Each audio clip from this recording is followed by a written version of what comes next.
Muito bem. Então, o que acontece? Nós temos, na minha opinião, a região onde o que nós estamos vivendo no mercado cripto, né? É a região daquela acumulação infinita, aquela lateralidade infinita, né? Aquela fase de acumulação, os dados on-chain mostram isso. Daqui a pouco eu vou começar a mostrar os dados on-chain, de onde as baleias novas e as baleias antigas estão acumulando bitcoins, e é justamente nessa região que a gente está enxergando. A oferta nas corretoras está aumentando, por isso que o preço praticamente não se mexe. Tá? E nós temos esses períodos aí bem infames no Bitcoin, é bem natural esses períodos longos de acumulação. Eles antecedem os grandes períodos de forte movimentação, tá, pessoal? Nós temos vários períodos de acumulação na história do Bitcoin e todos eles antecederam grandes movimentos. Então, nós temos esse período de acumulação aqui que foi completamente satânico, né? Foi um período torturante também. Esse período aqui entre agosto de 2018 e novembro de 2018, então foi um longo período de tempo de acumulação. Geralmente, quando esse período de acumulação acontece, né, as barras elas ficam tão estreitas e sem volume, e é uma acumulação tão grande, que ele fica por um bom período de tempo completamente lateralizado. Aqui é a mesma coisa, nós tínhamos várias barras, olha, eu vejo que nós tínhamos várias armadilhas o tempo todo. O preço queria subir, depois cair, subir, depois cair, um dia após o outro, né? Era o dia em que a gente aumentava o número de haters nos canais, né? Porque era uma thumb de alta infinita e uma thumb de queda infinita, uma após a outra, né? Então, a lateralidade, a acumulação, é o mesmo período que também se antecedeu aqui, né? Então, é o mesmo período em que a gente teve acumulação lateral infinita aqui também. Percebam a quantidade de volume, né? Certo? E perceba também onde o RSI está. Né? O RSI ele fica travado no meio, na região 50 de acumulação. Mesma coisa aqui, travado na região 50 de acumulação, até que ele começa, de fato, a tendência de alta. Ou quando ele cai e fica abaixo, né? Tendência de baixa.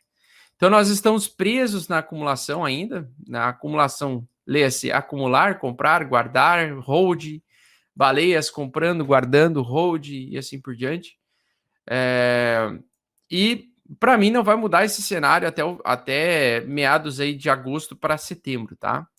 Na minha opinião, isso aqui não vai mudar até a gente chegar próximo de setembro aí. Bom, uma coisa e é o único gráfico, né, que me interessa aqui quando eu pego o RSI aqui, deixa eu pegar o RSI aqui. Eu não sei o que eu fiz, eu botei o volume aqui, eu joguei o volume aqui na casa do caralho aqui o volume. Como é que eu botei o volume aqui? Eu não quero o volume aqui. Muito bem, aqui, ó.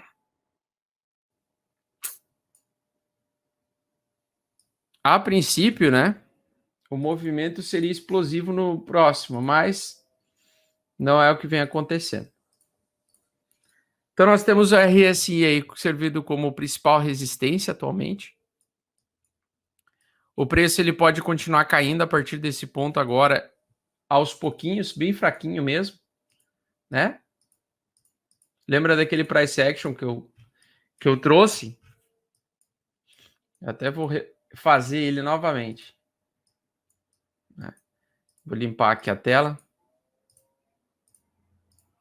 Então, eu espero uma pequena acumulação em queda mesmo para o Bitcoin. Espero que ele não perca o suporte mais forte. Espero que ele não perca o suporte mais forte dele. E que ele segure e faça mais ou menos esse longo período de acumulação aqui, ó.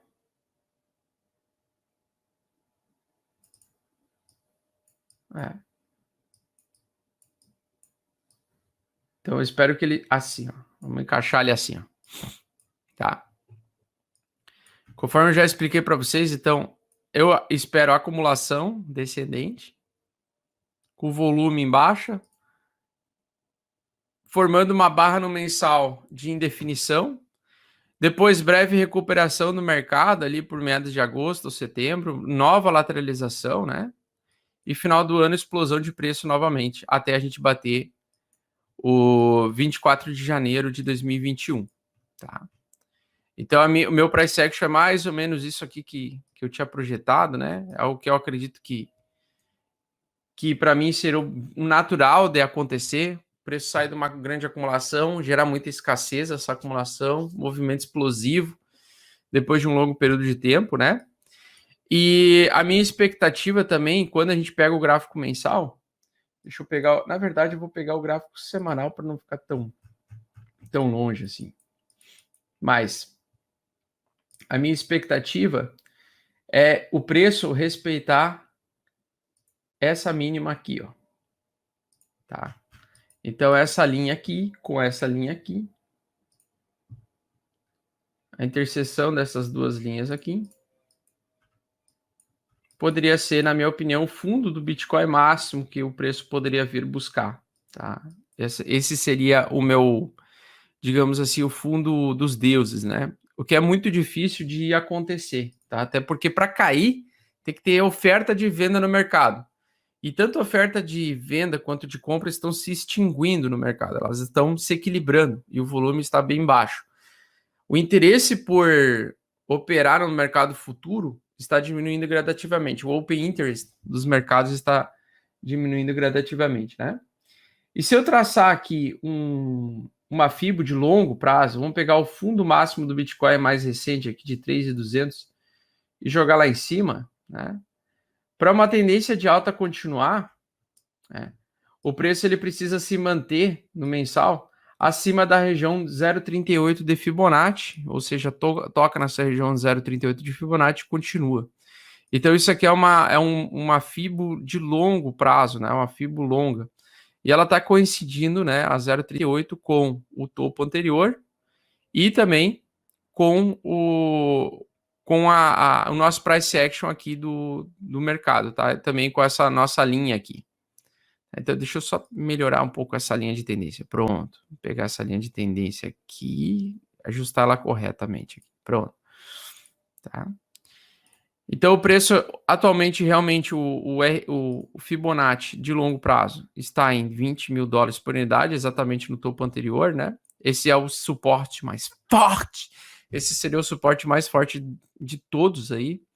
Acho que um dos suportes mais fortes da história do Bitcoin, os $20.000 por unidade, que é bem improvável que o preço vá buscar essa região, né? Porque o volume está mostrando isso para nós, que está muito difícil de continuar caindo com grande força, mas a minha expectativa, então, é essa lateralidade infinita aí, vão ser meses em que a gente vai ficar lendo notícia aí para vocês, tá? Porque não vai ter muito o que falar.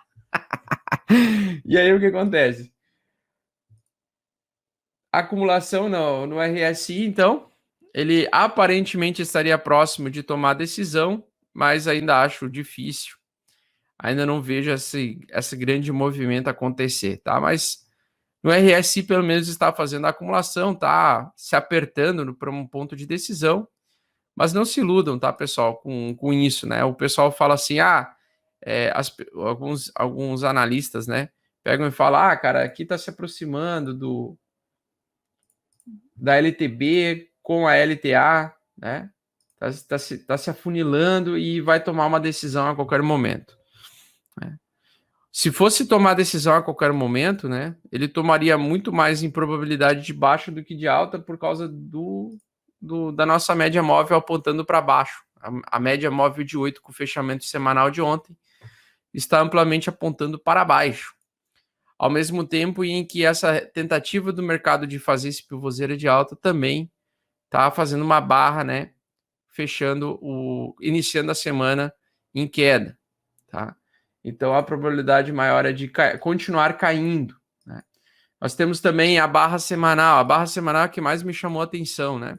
A barra semanal é uma barra de continuação de queda também, né? Já surgiu ela tentando retomar acima, já perdendo valor abaixo aqui. E parece que ela o semanal está diminuindo, está caindo, né? Está vindo para baixo, tá? Então a gente tem uma probabilidade maior de continuar caindo do que de continuar subindo, mas espero que continue com essa queda em lateralidade, que é essa queda afunilando para baixo, né? Que no gráfico diário seria como se fosse a formação de uma cunha mesmo, descendente, né? Tá? Então a minha expectativa ainda é de pouco volume, pouca velocidade, pouca decisão, pouco tudo. A princípio, pelo gráfico diário do RSI, ele teria que se decidir hoje. Então o mercado teria que se decidir. Por isso que eu digo para vocês, se ele se decidir e porventura o mercado vir a vender mesmo, o que eu acho difícil, eu acredito que ele vai continuar lateralizando em queda, ou seja, vai fazer o famoso inside bar de julho. Mas se ele decidir hoje, eu vou abrir uma segunda live para a gente falar sobre a possível queda aí que pode ter, tá? Porque ele está realmente num ponto aí extremamente sufocante para quem é investidor de mercado de cripto, né? Então ele já está numa lateralidade infinita há um bom tempo. Nós tivemos outras lateralidades, né? Outros caixotes.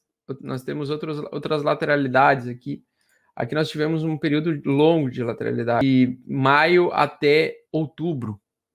E depois de outubro começou a explodir o preço. O bom da lateralidade é que é o melhor momento de se posicionar no mercado, né? E quando ele explode, quando ele mostra para nós a direção, a gente sabe que ele vai ficar por um bom período naquela tendência. Então, se a tendência é de baixo, ele fica por um bom período ainda na tendência de baixo. Se ele estoura para cima a média de 8, ele inicia o segundo movimento projetado de alta que a gente espera. Que é a minha expectativa, né? Que ele continue caindo aos pouquinhos até meados aí de agosto, setembro e exploda o preço mais à frente. Para pelo menos evoluir o preço para dentro dessa região aqui, dessa LTB. Tá? Ou seja, ficar preso entre a média de 8 e a LTB.